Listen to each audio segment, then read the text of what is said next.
Hello, welcome to Your Big Creative Life. I'm Katie Wolf. Thanks for being here. I'm recording this episode shortly after Tropical Storm Debbie came through the coast. And if you're listening to this and you live in Florida, Georgia, South Carolina, either of the Carolinas, I hope you're doing okay and didn't have damage or flooding or anything. We had 2 days of a ton of rain in Charleston, and downtown flooded very badly, which was not a surprise because honestly there are some parts of downtown Charleston that flood when there's like an inch of rain, so it was to be expected. But it wasn't as bad as I think some people were fearing, so that's great news.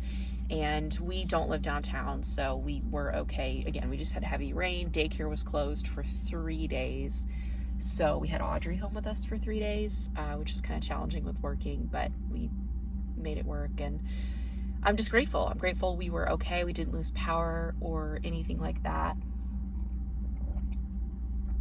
So Audrey survived her first, I was going to say hurricane. I guess it was a hurricane when it made landfall. But yeah, this is just something that you deal with living on the coast. And I didn't grow up. I grew up mainly in the Midwest, so this is like totally new for me.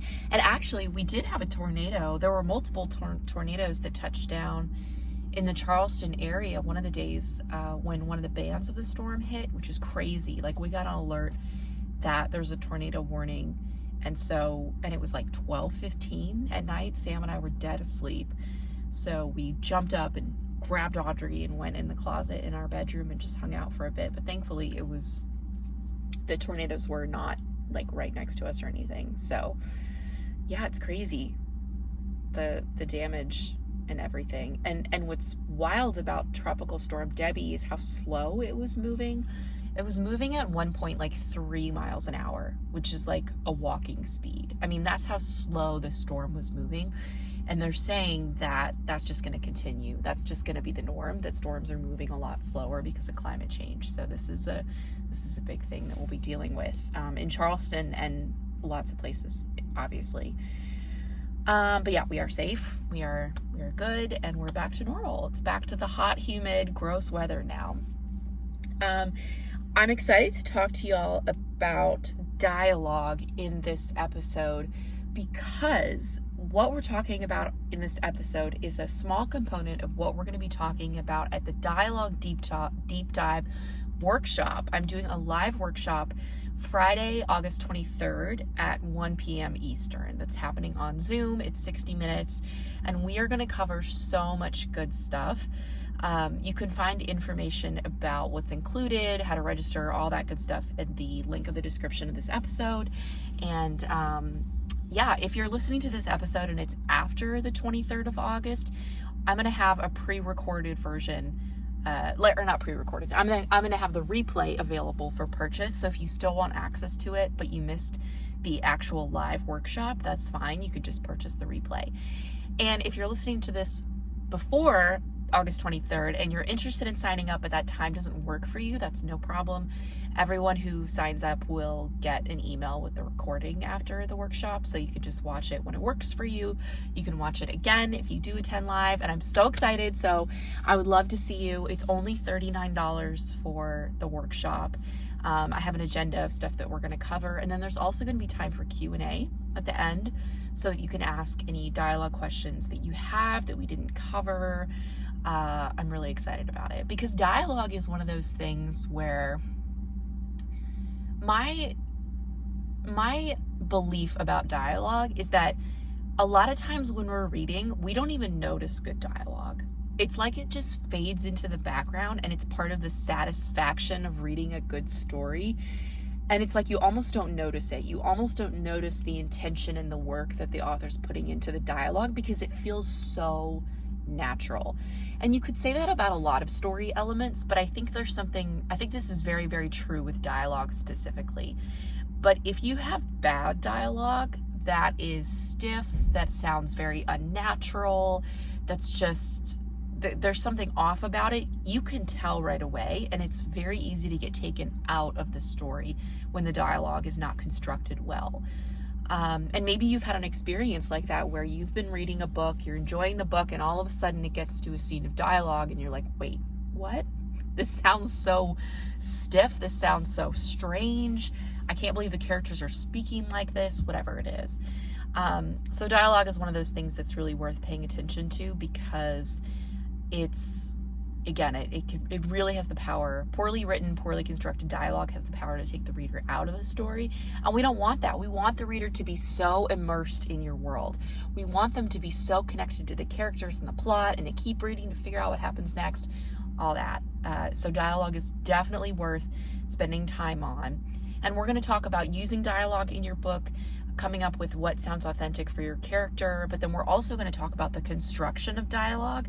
So like the grammar piece of it, using dialogue tags, all that good stuff. And then also I'll share like common mistakes that a lot of writers make when it comes to dialogue, which is actually part of that from the training is what we're talking about today.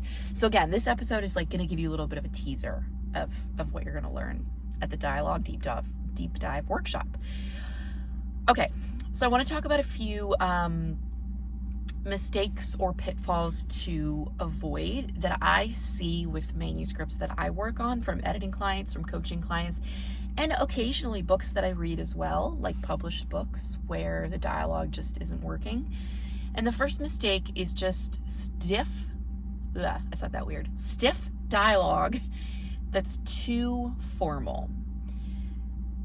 What I mean by this is, okay, if you have a character who is a professor and he's a 75-year-old man, he might have a very articulate voice. He might be very well-spoken and speak in a more formal way, and that might be authentic to his character, right? But if you have a 25-year-old woman who's hanging out with her friends, she's probably, most likely, going to speak in a way that is very casual, that is not at all formal. She's not giving a presentation. She's not at a job interview. She's going to use slang. She's going to use contractions. She's going to speak casually with her friends. So you want to think about your character in the situation, the circumstance, their background, all of these things, because most characters in most books will speak in a casual way. I mentioned contractions a minute ago, and this is something that a lot of new writers struggle with. I think maybe I suspect that part of this comes from like academic writing, where you do want to be formal and you don't want to use slang. So, for example, a new writer might have a line of dialogue where a character says, "I just do not want to attend this party." That sounds very formal to me, like saying, "I just do not want to attend this party," versus saying, "I don't want to go to this party." Don't, using the contraction for do not, is a much more casual way of writing dialogue, and it mirrors how people speak in the real world. Again, if you've got an average, the average person walking around, they're not going to speak to people that formally. They're going to use contractions. They're going to use the simplified language. So again, I share the example of the professor because it might be authentic for your character to speak in a more elevated way. Or maybe you have a character who's trying to convey an air of importance. They're trying to impress people with their vocabulary because it's masking the lack of confidence that they feel in themselves or something. So then they might use more elevated language. They might speak more formally. But again, in most cases, people just don't talk that way in real life. So if you have dialogue that's written that way and sounds really stiff, it's just going to feel unnatural. Number 2 is talking heads in a white room. This is a common thing that I see in a lot of chapter openings, the first chapter, but also subsequent chapters. It can happen at any point in the novel where there's a chapter break, there's a new chapter that's happening, or even just a new scene that's happening. And it's just back and forth dialogue without any indication of where this is taking place, what's happening, any other context. It's just back and forth conversation of dialogue. And this is I call this talking heads in a white room because it's like you don't know where this is taking place. You can't picture it. You're not giving the reader anything to be able to do that.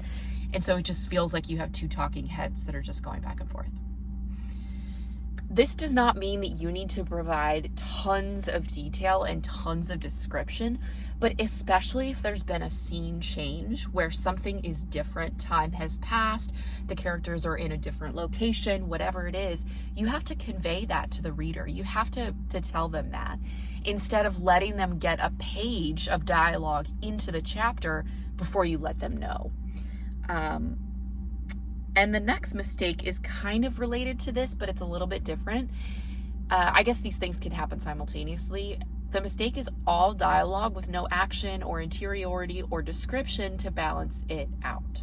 So, if you have conversations with characters, just back and forth dialogue with almost nothing else happening, that gets a little difficult to read. You want to use all of the elements at your disposal. So when I say action, I mean, what are the characters doing? When two people talk in the real world, they don't just stand perfectly still and not do anything at all while they're having a long conversation, right? People shift, they take a sip of their coffee, they scratch their ear, they grimace, whatever. They're real people. They're moving, as if they're just not like stoic statues. So your characters need to do the same thing. Interiority means thoughts, feelings, emotions of your point of view character. So whoever character we're inside of, like whatever point of view character, what are they thinking during this conversation? Because they're not going to share all of their thoughts. The reader might know what they're thinking internally, but their words might be different because they're not sharing what they're thinking. And then emotions. I mean, especially if it's a heightened scene where there's a lot of emotional dialogue happening, what is this character thinking? What is this character feeling internally? Because we're in their head, we get access to their thoughts and feelings, so we can know how they're responding to this internally. And then description is just what is happening, like where the scene is being set, what's happening. So if you want to describe something about the weather, if you want to describe something about some other thing about the setting, whatever it might be, those are all things to include in the scene, because including all of these different elements is going to make the scene, it's going to make the conversation so much more balanced and satisfying to read than if you just have dialogue. If you have a page of straight dialogue and only like two other things going on, again, it's just a lot to read, and there are other things that you can play with to make it feel more satisfying and richer and more immersive for the reader. The last mistake that I want to touch on is something that can apply to any genre of writing. I think a lot of times when we talk about info dumping, a lot of us assume that it's fantasy or it's sci-fi or some kind of speculative fiction where there's a world building element where you need to tell the reader about this world. You need to tell the reader about the magic system or whatever. But the mistake is dialogue that's purely to convey information to the reader. And that can happen in any genre. I'm going to give you an example of what I mean by this. Let's say you have two characters who are very good friends and they're meeting up for coffee on a Saturday morning and catching up about what's going on in their lives, right? And let's say that one of these characters has broken up with their boyfriend, and that's one of the things that they want to talk to their friend about. Let's say it happened 3 or 4 weeks ago, and they've been texting and calling about this, but they haven't really had a chance to talk in person about this. So that's what your characters are doing. That's the point of them having coffee. So let's say that you're writing the scene. The two people get together at the coffee shop. They hug each other. It's been a couple weeks since they've seen each other in person. One character pats the other character on the back and says, "Oh, I'm so sorry," blah, blah, blah. They sit down, they have coffee.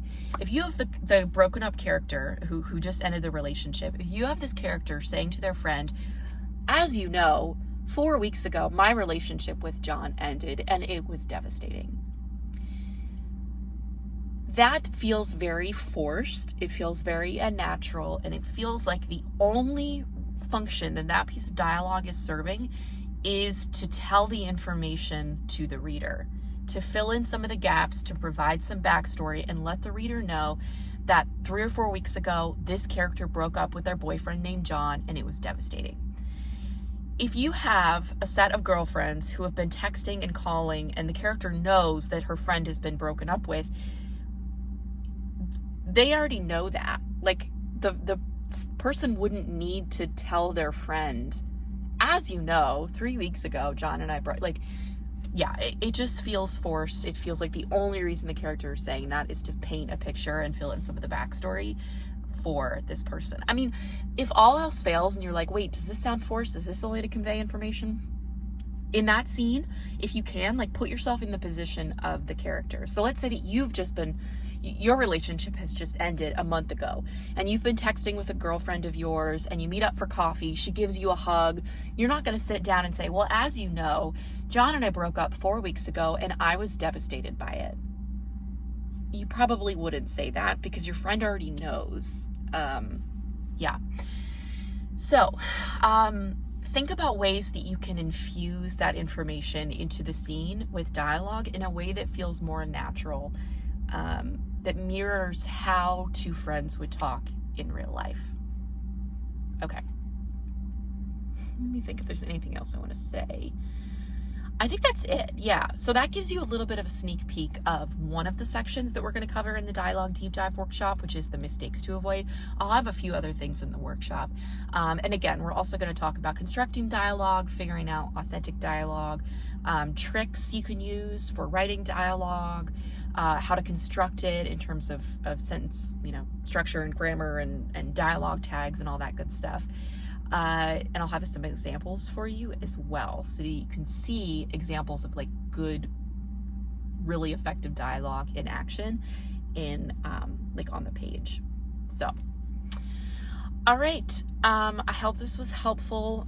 Again, would love to have you in the dialogue workshop.